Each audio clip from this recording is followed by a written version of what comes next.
चित्रगुप्त जी, आज का बही खाता प्रस्तुत किया जाए। धरती लोक से आज किन किन जीवात्माओं के कर्मों का निर्णय होना है? हे धर्मराज, आज बब्बन दूत धरती लोक से 5 विशेष आत्माओं को लेकर आए हैं। उनके कर्मों का पूरा विवरण तैयार है। बब्बन, उन आत्माओं को कतार में खड़ा करो और प्रथम आत्मा को हमारे सामने प्रस्तुत करो। जो आज्ञा प्रभु। ए भाई, चलो सब लोग सीधे कतार में लग जाओ। महाराज के सामने कोई बदतमीजी नहीं चलेगी। प्रभु, पहली आत्मा एक पाखंडी बाबा की है, जिसने साधु का भेष धरकर लोगों को ठगा है। ओम नमः शिवाय। महाराज, मैं तो एक सीधा साधा सन्यासी हूँ। मैंने जीवन भर सिर्फ प्रवचन दिए हैं।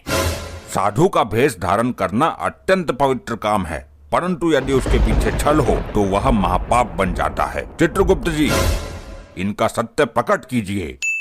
प्रभु, यह बाबा केवल पंडाल लगाकर लोगों से धन वसूली करते थे। खुद को शाकाहारी बताते थे, परंतु एकांत में हर प्रकार का तामसिक भोजन करते थे।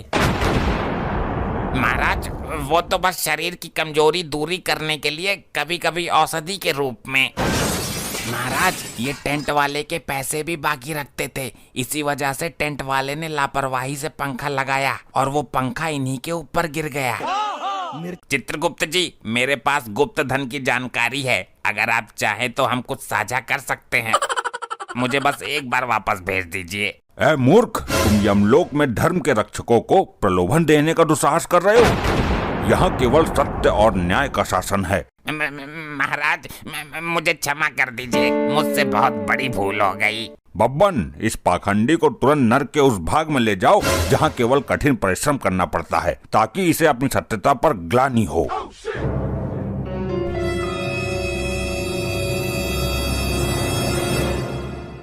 प्रभु, अब दूसरी आत्मा को पेश करता हूँ। ये बेचारा धरती के एक डॉक्टर के ओवर कॉन्फिडेंस का शिकार हुआ है। अरे सर जी, हमारे साथ बहुत बड़ा स्कैम हुआ है। हमको वापस भेजो, हमारी उम्र भी नहीं थी। ऐ जीवात्मा, शांत हो जाओ और अपनी व्यथा बताओ। इस लोक में किसी के साथ अन्याय नहीं होता। तुम समय से पूर्व यहाँ आए कैसे? महाराज, मेरा नाम कल्लू है। हमें तो बस मामूली सी सर्दी खांसी हुई थी। उस झोला छाप डॉक्टर के पास गए।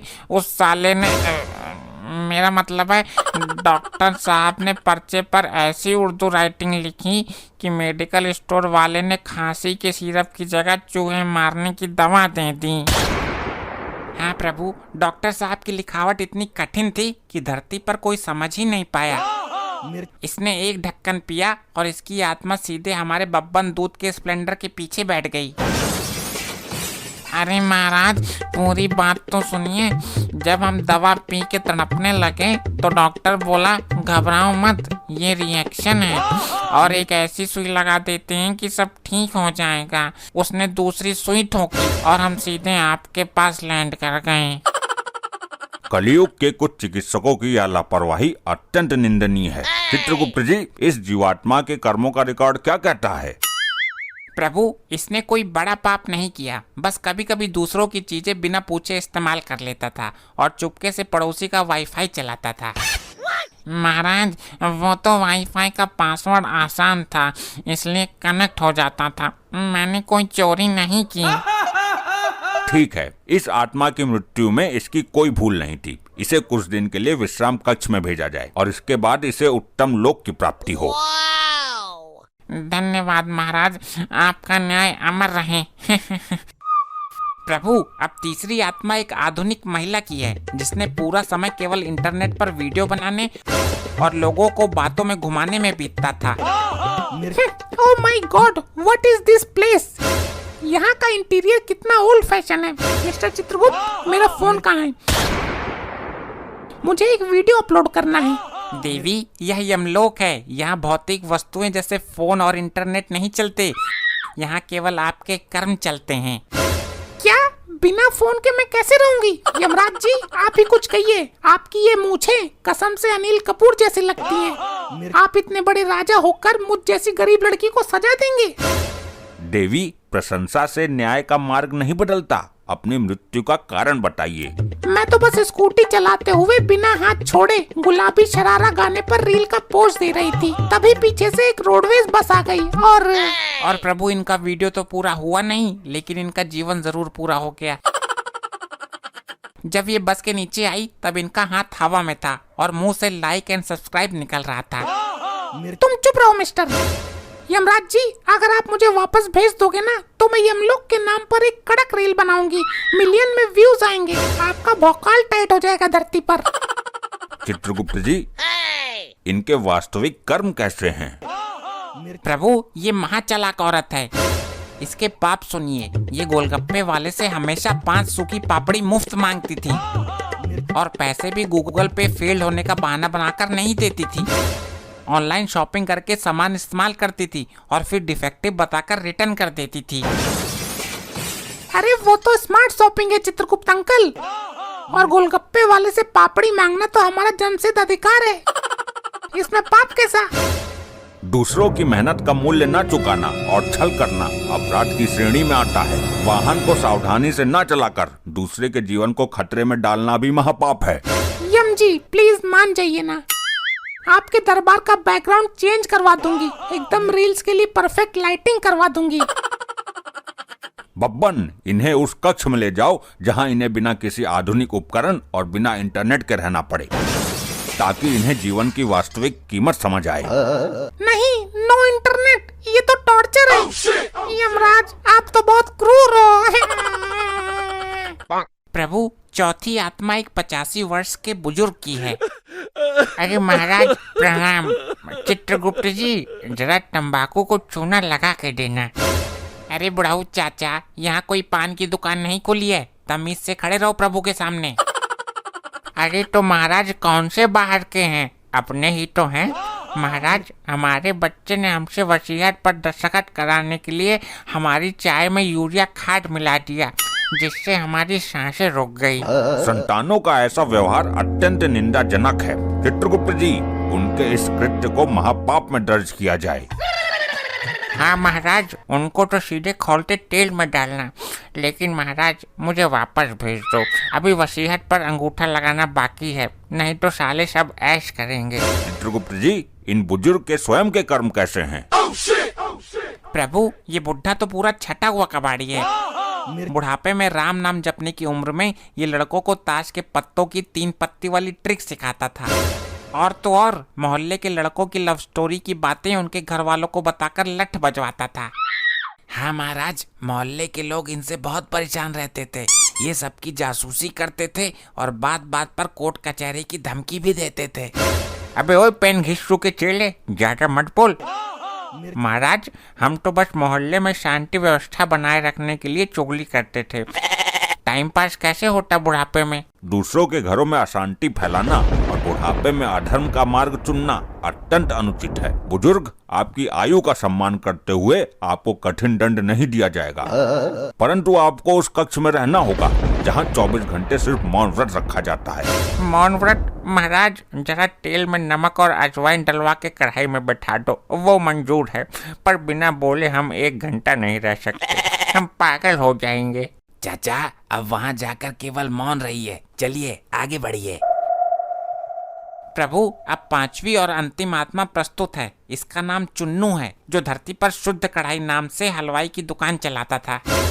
महाराज के चरणों में दंडवत प्रणाम। गुप्त जी, आपको भी राम राम।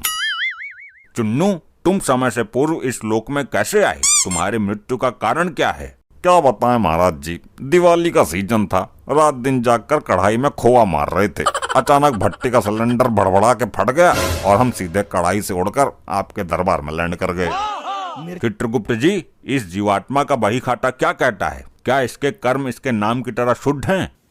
अरे प्रभु, इसका नाम चुन्नू हलवाई नहीं, मिलावट राज होना चाहिए। इसने जीवन भर लोगों के लीवर और किडनी से खिलवाड़ किया है। और नहीं चित्रगुप्त जी, हमारी दुकान के बाहर बड़े बड़े अक्षरों में लिखा था, शुद्ध देसी घी का एकमात्र स्थान। मैंने कभी बेईमानी नहीं की। हाँ, बोर्ड तो बहुत सुंदर था प्रभु, पर इसके पीछे का सच सुनिए। ये भैंस के दूध में आधा पानी और आधा यूरिया खाद मिलाता था, ताकि दूध गाढ़ा दिखे। और महाराज इसके यहाँ जो मावा बनता था उसमें आधा उबला हुआ आलू और आधा कपड़े धोने वाला डिटर्जेंट पाउडर मिलाया जाता था ताकि खोया एकदम सफेद और चमकदार दिखे। अरे बब्बन भाई, तुम तो बिजनेस का नियम ही जानते। त्योहार पर पूरे कानपुर में खोए की डिमांड इतनी होती है, अब हम क्या करते, आसमान से खोया टपकाते। थोड़ा बहुत एडजस्टमेंट तो करना ही पड़ता है ना। एडजस्टमेंट? मनुष्यों के स्वास्थ्य और प्राणों के साथ खिलवाड़ करना क्या तुम्हारे लिए एकमात्र एडजस्टमेंट है? इतना ही नहीं प्रभु, इसके यहाँ दिवाली पर जो रंग बिरंगे रसगुल्ले और चमचम बिकते थे उसमें शक्कर की जगह सादे पानी में सिंथेटिक केमिकल डाला जाता था। इसके रसगुल्ले खाकर आधा कानपुर पेट पकड़ के घूमता था। महाराज जी, एक मौका और दे दीजिए, दुकान की चाबी तिजोरी में रह गई है। मूर्ख, यमलोक में तुम्हारे इस दूषित और मिलावटी पकवानों की कोई आवश्यकता नहीं है। तुमने धन के लालच में मासूम बच्चों और वृद्धों के स्वास्थ्य को दांव पर लगाया है। यह अपराध है। महाराज, एक मौका और दे दीजिए। नर्क के भूतों के लिए सुबह सुबह खस्ता कचौरी और गरम गरम जलेबी बनाने का कॉन्ट्रैक्ट हमको दे दीजिए। बिना यूरिया के शुद्ध बनाएंगे, कसम गंगा मैया की। बब्बन, इसे नर्क के उस विशेष भाग में ले जाओ जहां भोजन के रूप में इसे केवल डिटर्जेंट वाला पानी और यूरिया का अर्क मिले जो इसने संसार को परोसा है। अरे नहीं महाराज, यूरिया बहुत कड़वा होता है, मुझे क्षमा करें। प्रभु, आज की सभी पांचों आत्माओं का न्याय पूर्ण हुआ। सभी बही खाता एकदम स्पष्ट है। अति उत्तम चित्रगुप्त जी। धरती लोक के मनुष्यों को यह समझना होगा कि जीवन और स्वास्थ्य ईश्वर का अनमोल उपहार है। इसे व्यसनों, दिखावे, पाखंड और लालच में नष्ट नहीं करना चाहिए। बिल्कुल सत्य कहा प्रभु आपने। जो जैसा बोएगा वैसे ही यहाँ आकर काटेगा। धर्मराज यमराज की जय हो। न्याय और धर्म की सदा ही जय हो। आज का दरबार बर्खास्त किया जाता है। महाराज, वो ढोंगी बाबा नर्क के दूतों को ध्यान में लगाने के बहाने अपनी माला बेचने की कोशिश कर रहा था। उस पाखंडी की सारी सामग्री छीन ली जाए। नर्क में केवल कर्मों का ध्यान होता है। और महाराज, वो मरीज कल्लू था, वो विश्राम कक्ष में बैठकर सबको डॉक्टर की बुराई सुना रहा था। कल्लू निर्दोष है, उसे शांत रहने दिया जाए। उसे उचित समय पर अच्छे लोक में स्थान मिलेगा।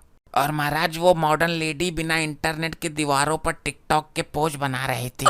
आदत से मजबूर है। कुछ दिन सोशल मीडिया से दूर रहेगी तो बुद्धि ठिकाने आ जाएगी। और वो बुढ़ा चाचा, वो तो मौन व्रत के कमरों में भी इशारों इशारों में दूतों की चुगली करने की कोशिश कर रहे हैं। उनके हाथों को भी शांत रहने का निर्देश दिया जाए ताकि वे केवल आत्मचिंतन कर सकें। प्रभु, वो हलवाई चुन्नू नर्क के बर्तनों को देख रहा था कि इसमें मिलावट करने की जगह कहाँ है। उसे कड़ा दंड दिया जाए ताकि धरती पर मिलावटखोरों को सीख मिले कि ईश्वर सब देख रहे हैं। महाराज, एक बात पूछूं?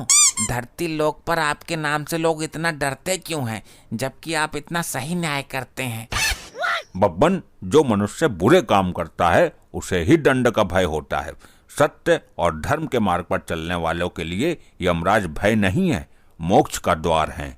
बिल्कुल सही कहा प्रभु। मनुष्यों को डराने के लिए नहीं, बल्कि उन्हें धर्म की राह पर बनाए रखने के लिए न्याय का विधान है। समझ गया महाराज। अब तो मैं भी धरती पर आत्माओं को लाते समय उन्हें यह ज्ञान जरूर दूंगा।